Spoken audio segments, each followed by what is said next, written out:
Senate के 3 साल वाले इलेक्शन है, मैं उसको इस इलेक्शन में इसलिए बाइकाट कर रहा हूं, उन माओं की आंसुओं की खातिर, उन परेशान बहनों की खातिर मैं इसमें कल हिस्सा, दोनों ये जो सिलसिला है इनमें मैं हिस्सा नहीं लूंगा।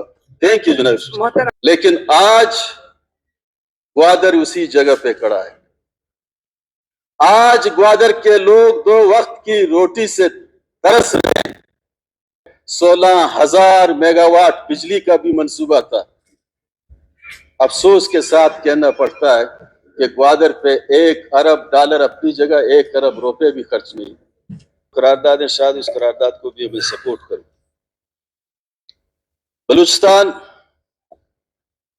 हम सब का है, इस सरजमीन के हम सब बासी हैं। इस सरजमीन में हम कारोबार भी करते हैं, सियासत भी करते हैं, इल्म हुनर भी सीखते हैं। आखिरी वक्त में जब हम मर जाते हैं तो इसकी गोद में सोते हैं। इस सरजमीन हमारी मादर वतन है। किसी भी तौर पे इसकी ख्याल रखना, इसके साथ वफादारी एक असूली और कानूनी और ईमान के तकाजे हैं। ग्वादर एक ऐसी खित्ता है जहां से फारस के साथ जंग हुई, गोर के साथ जंग हुई, अरबों के साथ जंग हुई। कलमतून ने इस ग्वादर को तलवार के जोर से आज ये जो ग्वादर है जिस पे हम नाज कर रहे हैं, हुआ क्या, जब भी ग्वादर का नाम लिया जाता है तो उसकी अहमियत वर्ल्ड लेवल पे बहुत बड़ी है।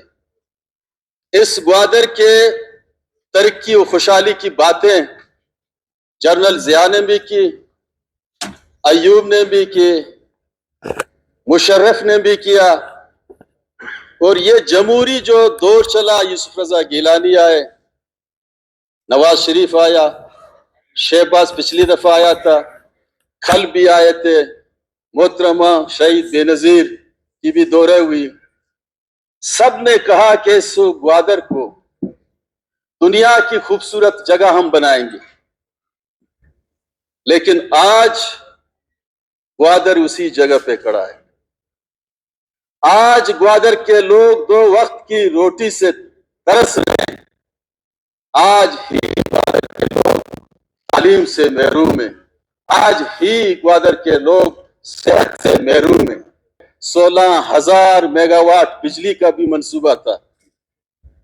अफसोस के साथ कहना पड़ता है कि ग्वादर पे $1 अरब अपनी जगह $1 अरब रुपए भी खर्च नहीं। मैडम स्पीकर, निहायत एहतराम के साथ आप इस सरजमीन से ताल्लुक रखते हैं। सीपेक के पैसे अगर ग्वादर पे खर्च नहीं हुए, इस सीपेक से ग्वादर का नाम निकालें, सीपेक की दुनिया की वर्ल्ड के नक्शे में कोई अहमियत नहीं होगी, इसकी कोई अहमियत नहीं होगी। लिहाजा हमने ये भी देखा, जीडीए के 70 अरब रुपए वहां आए। आज ही तहकीकात करें ग्वादर के लिए क्या हुआ। मस्कत गवर्नमेंट ने 40 बिलियन रियाल एक दफा दिया, वो पैसे गए। फिर 25 बिलियन एक दफा दिया, वो पैसे गए। वर्ल्ड बैंक ने पैसे दिए, वो गए।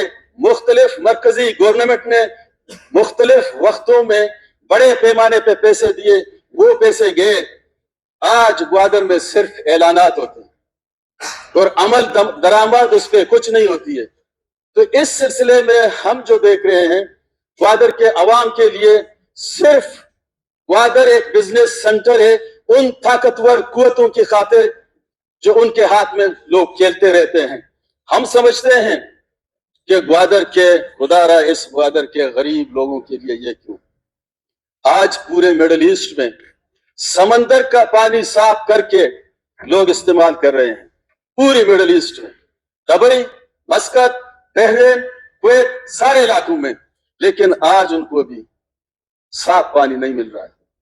मैं समझता हूं ग्वादर के साथ इतना खेल, इतना सियासत नहीं होना चाहिए।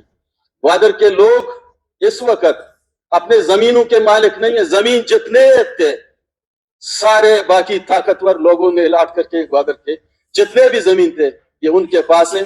अभी रहने के लिए ग्वादर के लोगों के पास कोई मास्टर प्लान उनके लिए नहीं बनाया गया, न कि गरीबों के लिए कुछ एक जरिया माश के लिए कुछ है। चाइना गवर्नमेंट वक्तन पर वक्तन यही कहता रहा कि यहाँ के लोगों को नौकरी मिलेगी। पिछले अदवार में जाम साहब की गवर्नमेंट थी, हम कैबिनेट के मेंबर थे, एक ब्रीफिंग हुई ग्वादर के हवाले से। जमाली साहब उसकी डीएम थे। पोर्ट के हवाले से, इस सिस्टम इस सीपे के हवाले से हमें ब्रीफिंग दी गई। उन्होंने कहा ग्वादर में सीपे के हवाले से सिर्फ फकीर कॉलोनी में एक प्राइमरी स्कूल की तामीर हुई है बस, और कुछ नहीं हुई। हमारे नसीब में सिर्फ वही प्राइमरी स्कूल फकीर कॉलोनी का हुआ। इसके साथ दूसरा इशू, ये जो मिसिंग पर्सन है, मिसिंग पर्सन के हवाले से चीफ ऑफ स्टाफ ने भी यही कहा कि इनका मसला हल होगा। सुप्रीम कोर्ट के चेयरमैन, सुप्रीम कोर्ट के जज साहब ने भी कहा कि ये मसला हल होगा। कमेटी और एक कमीशन तश्कील दी गई जनाब अख्तर मेंगल की सरबराही में। उसके बाद बलूचिस्तान के चीफ जस्टिस ने एक पार्लिमानी कमेटी तश्कील दी। उस कमेटी में मेरा नाम था, मैंने इसलिए निकाला, मैंने कहा इसका कोई रिजल्ट नहीं आएगी। आज भी यही हुआ। लोग रीकी कदीर मामा 1000 किलोमीटर उन्होंने दुनिया को वर्ल्ड को दिखाने के लिए एक जमहूरी तरीके से एहतजाज के इस्लामाबाद गए। इसी तनाजुर में 7 साल से धरना दे के बैठे हैं, लेकिन कोई सुनवाई नहीं हो रही है। दिन ब दिन हालात बिगड़ते जा रहे हैं। लोगों के माँ रो रहे हैं, लोगों के वालिद रो रहे हैं। वो बहने जुनाब स्पीकर एक मिनट, मुझे एक मिनट, वो बहने, मैं इसको एंड करूंगा। वो बहने जो अपनी भाई की शादी के लिए इंतजार में थे, उनको लाशें मिली गई। यहाँ किल एंड डंप की सियासत हो रही है। सियासत के तनाजुर को एक नया रुख दिया गया है। गोल्ड और गन के तौर पे सियासत को आगे लेके जा रहा है। आने वाले वक्त में अगर यही सिलसिला चलता रहा तो इस असेंबली में एक पॉलिटिकल पार्टी के बंदा नहीं बैठेगा, अगर यही सिलसिला चलता रहा। इसीलिए कल जो प्रेसिडेंट साहब का इलेक्शन है, मैं जमहूरियत का हामी हूं। कल जो प्रेसिडेंट साहब का इलेक्शन है और 14 को जो ये सेनेट का 3 साल वाले इलेक्शन है, मैं उसको इस इलेक्शन में इसलिए बाइकाट कर रहा हूं, उन माओं की आंसुओं की खातिर, उन परेशान बहनों की खातिर। मैं इसमें कल हिस्सा, दोनों ये जो सिलसिला है इनमें मैं हिस्सा नहीं लूंगा। थैंक यू जनाब।